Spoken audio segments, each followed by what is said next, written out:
Hello friends, welcome back to my channel housewife study vlog. कैसे हैं आप सभी? आई होप कि आप सभी बहुत ही अच्छे होंगे, स्वस्थ होंगे एंड अपनी अपनी लाइफ में पॉजिटिविटी के साथ आगे बढ़ रहे होंगे। मैं भी ठीक हूँ।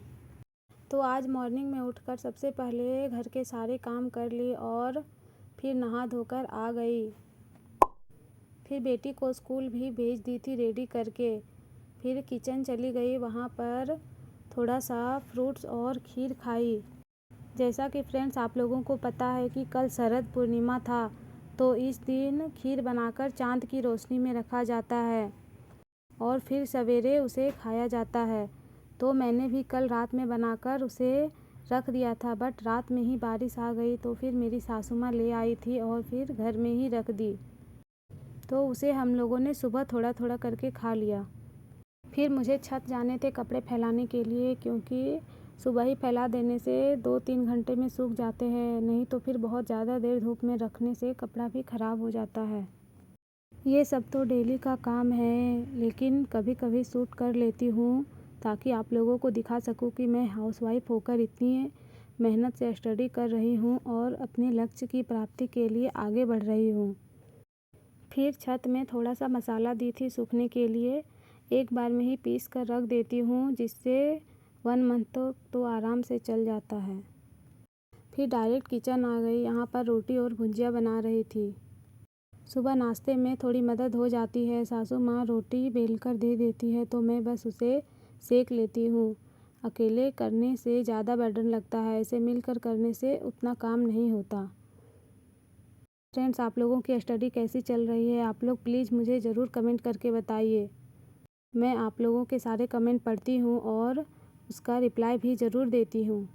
तो फ्रेंड्स जो मेरे साथ न्यू जुड़े हैं उनको मैं बताना चाहती हूँ कि मैं एक गवर्नमेंट जॉब एस्पिरेंट हूँ, साथ ही साथ एक बच्चे की माँ भी। तो इसमें मैं अपनी लाइफ की जर्नी शेयर करती हूँ, अपने ups and down and daily motivational blog, live blog सब शेयर करती हूँ। कैसे टाइम मैनेज करके अपनी स्टडी करें और अपनी स्टडी को प्रोडक्टिव कैसे बनाएं, अपनी डेली स्टडी रूटीन और अपने लाइफ बैलेंस को भी ऐड करती हूँ। फिर किचन के कामों से फ्री होने के बाद मैं अपनी स्टडी के लिए आ गई। अभी DK गुप्ता सर मानव नेत्र तथा रंग बिरंगा संसार पढ़ा रहे थे। अभी मैं उन्हीं की वीडियो से कंप्लीट कर रही हूँ। पहले एक बार खुद से रीड की थी, बट उतना समझ में नहीं आता है और सर PYQ के साथ पढ़ाते हैं तो अच्छे से पता चल जाता है कि कौन सा टॉपिक ज़्यादा इम्पोर्टेंट है। इसलिए मैं उनकी वीडियो देखकर ही अपनी साइंस को कंप्लीट कर रही हूँ। मेरा 6, 7, 8 NCERT साइंस बुक कंप्लीट हो चुका है और अभी 10 की NCERT बुक हाफ से ज़्यादा हो चुका है, लेकिन 9 का बुक अभी छोड़ी हूँ, उसे कुछ दिन बाद स्टार्ट करूँगी 10 को कंप्लीट करने के बाद। और फ़िलहाल तो अभी तक नोटिफिकेशन का कुछ पता नहीं है और अब तो और नहीं आएगा, क्योंकि आचार संहिता लग गई है और आचार संहिता में तो कोई भी वैकेंसी का नोटिफिकेशन नहीं आता है। तो अब तो सब स्टूडेंट को बस अपना सिलेबस कंप्लीट करना है और फिर जब चुनाव के बाद वैकेंसी आएगी तो बस रिवीजन करने का टाइम रहेगा। अभी तो बोला जा रहा है कि चुनाव के बाद आ जाएगा नोटिफिकेशन, बट किसकी सरकार आएगी इसका कुछ पता नहीं है, इसलिए कुछ कहा नहीं जा सकता, बट अपनी मेहनत जारी रखनी है। थोड़ी देर स्टडी कर ली, उसके बाद फिर बेटी का आने का भी टाइम हो गया था, वो आ गई। फिर उसे खाना खिलाना, कपड़े बदलना, छत से कपड़े लाना, बहुत सारे काम हो जाते हैं। सारे कंप्लीट करने के बाद फिर मैं किचन चली गई दोपहर का खाना बनाने के लिए।